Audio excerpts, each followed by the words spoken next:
आज बात करते हैं हम चाइना पाकिस्तान इकोनॉमिक कॉरिडोर की। क्या है चाइना पाकिस्तान इकोनॉमिक कॉरिडोर और क्या कारण है, इसके रीज़न क्या हैं, इसके पीछे का जो है विज़न क्या है। चाइना पाकिस्तान इकोनॉमिक कॉरिडोर किस लिए बनाया जा रहा है, कहाँ से कहाँ तक चाइना पाकिस्तान इकोनॉमिक कॉरिडोर जाता है और इससे क्या क्या हमें बेनिफिट्स हैं और किस किस चैलेंजेस को ये फेस कर रहा है, तो जानेंगे इस वीडियो में। बने रहिए अपने साथ sanjubhai.com। एंड सबसे पहले इंट्रोडक्शन हम शुरू करते हैं। क्या है China Pakistan economic corridor? Basically China Pakistan economic corridor जो है वो एक प्रोजेक्ट है। किसका? ये है अब पाकिस्तान एंड चाइना दोनों रिपब्लिक्स कंट्रीज़ का ये कॉरिडोर है और ये कॉरिडोर कनेक्ट करेगा पाकिस्तान के ग्वादर पोर्ट को through Balochistan, Sindh province and Pakistan occupied Kashmir POK through Gilgit Baltistan to Xinjiang province of China. तो ये जाएगा मेनली पाकिस्तान के ग्वादर पोर्ट से चाइना के सिंजियांग प्रोविंस को कनेक्ट करेगा, ठीक है। और इसका मेन मकसद क्या है? चाइना पाकिस्तान इकोनॉमिक कॉरिडोर का मेन मकसद जो है वो है रोड ट्रांसपोर्टेशन को बढ़ावा देना और रोड हाईवेज़ को बढ़ावा देना and transportation for trades. Mainly इसके व्यापार को बढ़ावा देने के लिए इसको बनाया जा रहा है।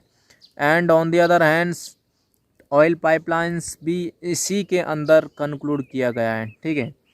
और ये सबसे पहले पाकिस्तान के द्वारा इनिशिएट किया गया था। ये था परवेज़ मुशर्रफ जो वहाँ का डिक्टेटर्स था 1994 में। तो उसने क्या है उसी के अंडर ये शुरुआत हुई थी, लेकिन कुछ समय बाद due to the some political crisis in Pakistan उसके बाद ये कुछ समय के लिए थोड़ा स्टॉप हो गया था, रुक गया था, ठीक है। फिर उसके बाद ये अगेन फिर से पुनः स्टार्ट हो गया 2014 में जैसे ही as soon as the government of Nawaz Sharif बस केम, जैसे ही नवाज शरीफ की गवर्नमेंट आई एक बार फिर से इसने जोर पकड़ा और पाकिस्तान का जो प्रेसिडेंट था मनमोहन हसन वो चाइना गया और चाइना जाने के बाद उसने वहाँ पे इस मुद्दे को लेके उसने चाइना से बात किया कि क्यों ना हम एक चाइना पाकिस्तान इकोनॉमिक कॉरिडोर यहाँ से अपने व्यापार को इजी रोड ट्रांसपोर्टेशन को बढ़ावा देने के लिए, जो कि हमें अभी फ़िलहाल में इतना Indian ocean Malacca of state पूरा हिंद महासागर घूम के आना पड़ता है, अरब सागर से होके बंगाल की खाड़ी पूरा घूम के, क्यों ना हम इस डिस्टेंस को रिड्यूस कर दें, कम कर दें और एक शॉर्ट में अपना एक रास्ता हाईवेज़ निकालें। तो उसी प्लान को लेके ये प्रोजेक्ट शुरू हुआ जो कि जाना जाता है CPEC project, China Pakistan economic corridor. Got it. And फिर उसके बाद शुरुआत में ये जो प्रोजेक्ट था कितने का था, इसका अमाउंट कितना था? ये था 46 मिलियन यूएस डॉलर्स के प्रोजेक्ट था।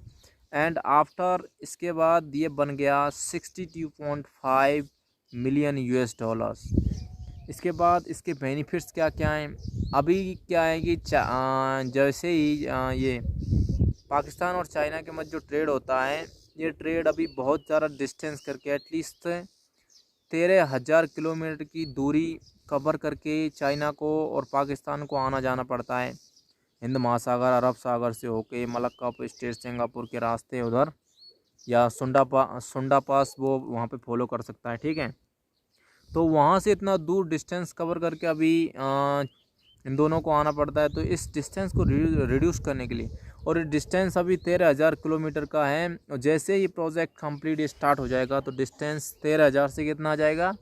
2500 किलोमीटर ओनली, 2500 किलोमीटर 13,000 से। On the other hands time इनको पहले 45 दिन लगता था कवर करने में, ओनली कवर करने में, ठीक है, 45 दिन। और after completion of CPEC project time इनको 10 दिन ओनली ये 10 दिन में आ जा सकेंगे। कहाँ 45 दिन, कहाँ 10 दिन। तो ये भी एक बहुत बड़ा बेनिफिट्स है।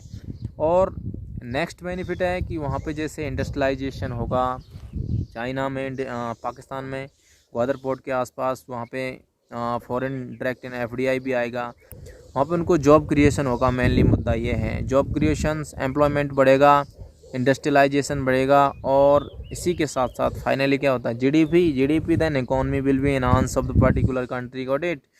रोज़गार मिलेगा, एम्प्लॉयमेंट है, बाकी इसके साथ साथ इंडस्ट्रियलाइजेशन भी है, बहुत बड़ा मुद्दा है। इसी के साथ हम बात करते हैं अभी ये स्टॉप क्यों हुआ था 2000 के बाद में, और क्या क्या चैलेंजेस ये फेस कर रहा है मेनली।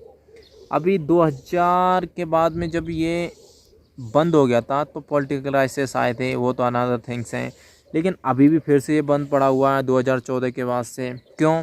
क्योंकि जो पाकिस्तान ने बिलियंस में जो लोन लिया था चाइना से, तो Pakistan is not able to pay that particular interest of the amount, ठीक है।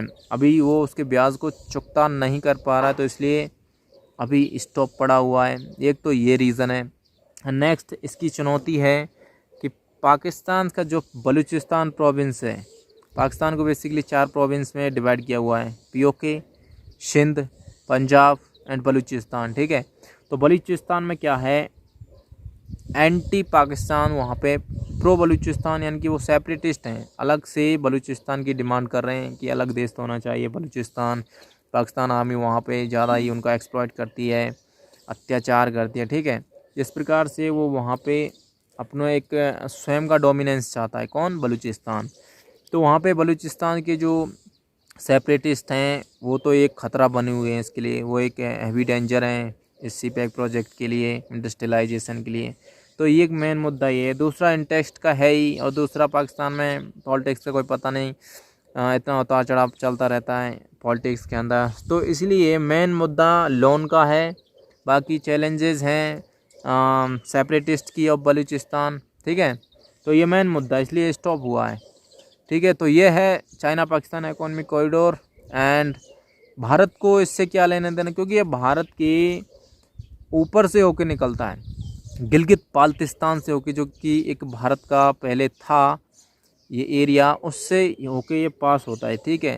तो अभी इंडिया ने क्या किया, चाइना के थ्रू वहाँ पे जो दौलत बेग ओल्डी दारबुक श्योक नाम का जो रोड वहाँ से इंडिया ने बिल्डअप करना शुरू किया था, उसके 2 लिंक्स थे।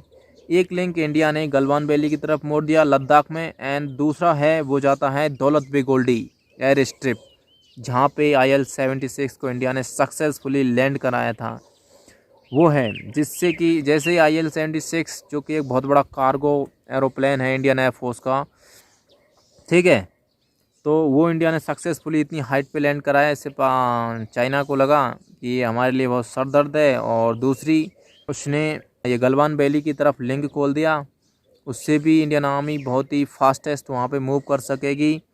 तो इसीलिए वो बोला कि इस सड़क को स्टॉप करो, क्यों बना रहे हो भाई, ये अपनी जगह है, हम बनाएंगे, तुम्हें क्या करना। तो इसीलिए चाइना वहाँ पे आगे फिंगर पॉइंट्स पे थोड़ा वहाँ पे एग्रेशंस के मूड में है, लेकिन aggression to aggressions, anti aggressions is ready there, got it.